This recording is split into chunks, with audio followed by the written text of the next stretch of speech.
Welcome to the Popish Plot. I'm Nate. I'm Jessica. And I'm Mike. Today we're here to talk about St. Martin of Tours. We've got a viewer request for Martin of Tours. Yes, that's right.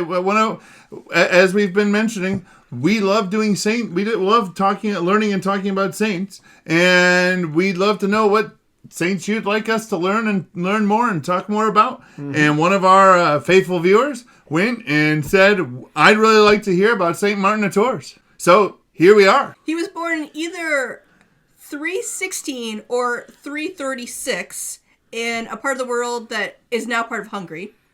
So he's there right at the dawn of Christianity being no longer actively illegal. Yes. An important part of his story is it's not illegal to be Christian, but it's not, popular. At least not in groups that his family was part of. Sure. We do know the date he died, which is November 8th, and that was in 397, in what was then Gaul and is now part of France. Oui. And he is the patron of many, many things. Okay. That's what's great about being an early saint. You get dibs on a lot of stuff. Like if you're a Latter-day Saint, a 20th century saint, we'll look around for something. But a lot of things, you get dibs something. are called. You might get two. But yeah, if you've been around for 1,200 years, if you've been a saint for 1,200 years, you get the gamut. They're jacks of all trades. Yeah. Yes. So he's a patron against poverty, against alcoholism, Both for good things. beggars, for the Calvary, for conscientious objectors, for the French Third Republic, Oui. for geese, horses, Of course. hotel keepers, Woo! and innkeepers, of course. The Swiss Guard for the Pope, quartermasters, reformed alcoholics, That makes sense. riders, soldiers, tailors, wine growers, and pretty much anything with winemaking, and then many, many places around the world. I find it interesting that he's the patron saint For both- winemaking and against alcoholism. Well, there's that. That's totally consistent because we should enjoy wine, but we shouldn't overindulge. There's that. But there's also the fact that he was a patron saint of both the cavalry and conscientious objectors. So he and numerous other military things. So Those actually go with his story, as ironically does geese. Let's find out about that story. All right. All right, so his father was in the Roman army, and there's, people who joined the Roman army for, a war, and there's people who, that was their life. That whole career. So, Service guarantees citizenship. Exactly. He became a veteran, he got a piece of land, his own property, everything. So although he was born in what is now Hungary, he grew up in northern Italy. Sure. And at 10, he became interested in Christianity, which was not something that the soldier class did yet. Yeah. There's Rudyard Kipling's famous poem. Is it If? Because that's the one I know, along with the one with the mirror. No, it's a song to Mithras, a song of a Roman legion in the mid 300s. Yes. Yeah. So his family wasn't particularly into that, and he was young enough that they could still say, no, you can't become a Christian.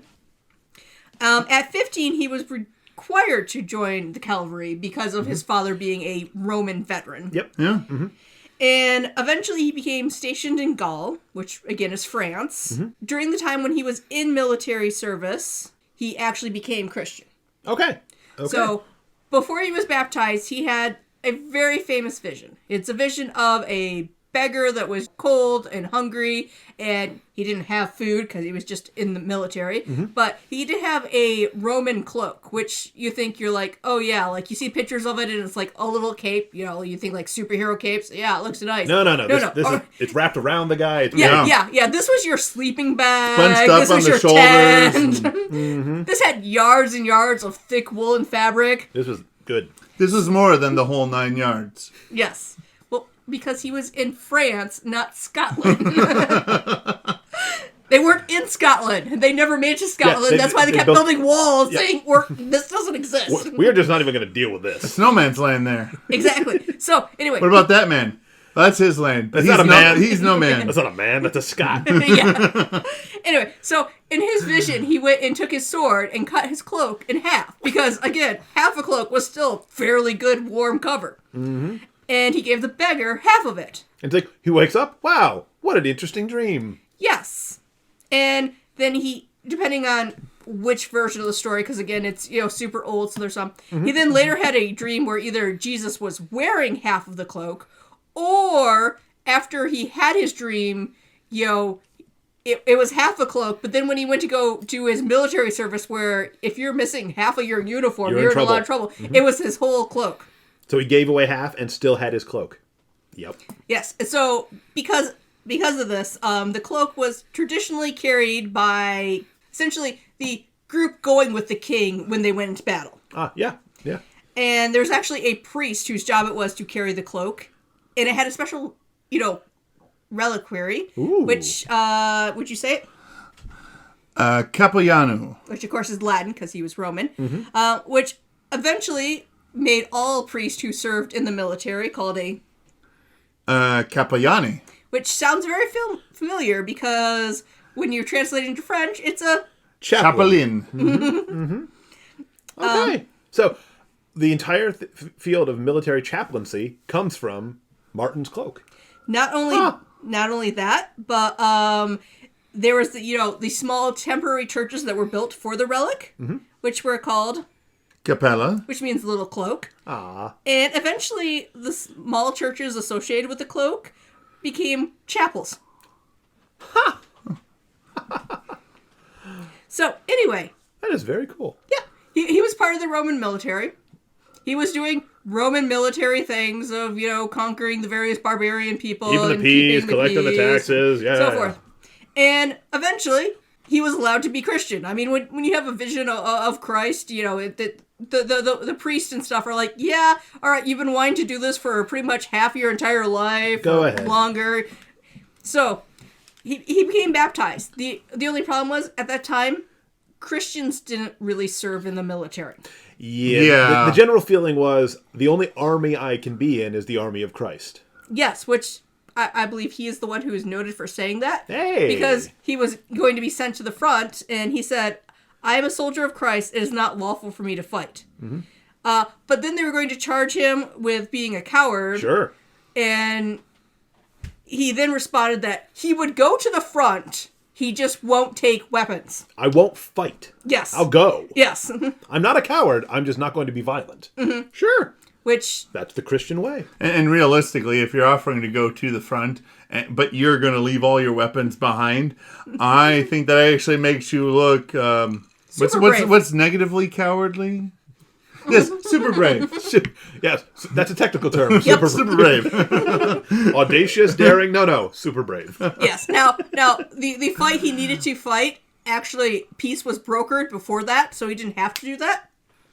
Because God's good like that. So once he was old enough that he was allowed out of military service, he became a monk. He became a disciple of Saint Hilary of Poitiers. Or Poitiers. Poitiers, yes. It's French. It's okay. No one can pronounce French. Even the French. I only took 3 years of French. Anyway, and he was a very good disciple. He studied a lot. He did a lot of things. St. Hilary had to deal with some various heresies. He helped too. I believe St. Hilary's a doctor of the church. Yes. So he got popular with the people. Sure. So eventually he learned that they wanted to make him the bishop. But did he run? He tried hiding, according to legend, into a barn filled with geese. Which then started making noise, so everyone's They're like, geese. Hey, that guy's over there in that barn. Gee, what is upsetting the entire barn? What's got all my geese riled up? So you're saying that he lost all of his military prowess. He's not good at stealth by this point. Listen, Well, Geese are not known for making noise. Let's be honest. The Roman army was that's stealth true. was not was not their weapon. They were big and obvious, like Yeah, geese. big and obvious, scary and never ending. Like geese. Plus, Like geese. although I've been told through many, fairy tales and legend that European geese are nice and quiet and can have a small child. Yeah, whereas we only know Canada geese, which of we know course are Canadian flying geese. devils. Yes. When people are like, the dinosaurs became birds, we're like, yes, we know. We believe that. Yeah, Some of us have the scars. I've actually seen one. Seriously, watch the lifespan of a Canadian goose. They all look like dinosaurs at some point. But they don't die. Somehow, No, but they all get born. somehow they win at chicken against semi-trucks. Those things are menaces. So anyway, his brilliant geese defense did not work. Who knew? And he ended up being acclaimed the third bishop of Tours. Backed into that one, Chief.